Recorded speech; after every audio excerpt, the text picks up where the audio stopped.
Next at 10, Alabama lawmakers made progress today. An update on 2 bills that are moving quickly through the legislature. Plus, updates being made to the guidelines for the Women, Infants, and Children program. How to find out if you qualify for WIC coming up. Rather hot weather to end this week, but even hotter weather is in sight for next week. News 4 at 10 begins right now. From your hometown news leader, this is News 4 at 10. Good evening, everyone. I'm Kinsley Centers. Thank you for joining us tonight for News 4 at 10. A Daleville woman is trying to make sure her friend's life is remembered properly. It's a battle she's been fighting for nearly 2.5 years. News 4's Will Polston shares how a key detail is missing that her friend hopes to resolve. Just a great lady, a great friend. That's how Sharon Jones describes her friend, Virginia Query. Virginia died in January of 2022, but her cemetery headstone doesn't reveal her passing. It's very hard. It's hard to go out there and visit her grave and still not see a date down there. Jones showed me a receipt for the date of death inscription.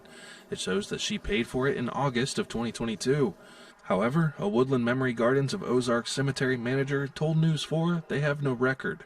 When you can't get somebody's date of death put on their grave in all this time, there's something wrong. And Jones isn't the only one troubled by Woodlawn.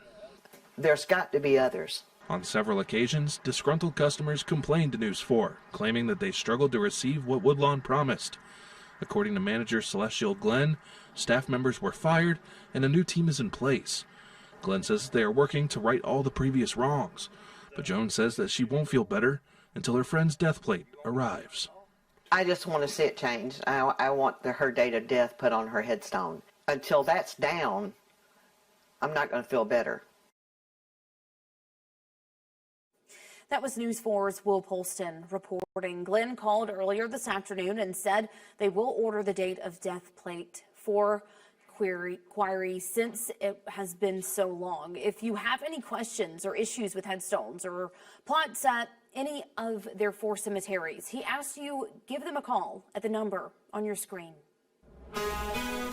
Turning our attention to weather now, mostly clear skies on this Thursday night. After a sunny day, will the clear skies stick around as we head into our weekend? Well, let's find out from forewarned Chief Meteorologist David Paul. David? We're seeing some changes as we go through the overnight period. Some higher clouds drifting in now from the west. That's a live look downtown in Dothan. Feeling warm this evening, still 75 degrees. The dew point at 60. The relative humidity 60%. So patchy fog, not quite as big of an issue for the overnight, but some will be out there. 75 in Dothan, 73 Ozark, 70 in Troy, 71 in Shipley, 73 now in Donaldsonville with that clear to partly cloudy sky. No rain showing up locally on the Doppler radar. Some high clouds coming over us now. A few more back to the west. These will come in late tonight and for the morning period tomorrow. There could be a sprinkle mixed in, but overall rain chances stay on the low side. Temperatures on the hot side. Our normal high 84. We will be near that at noontime.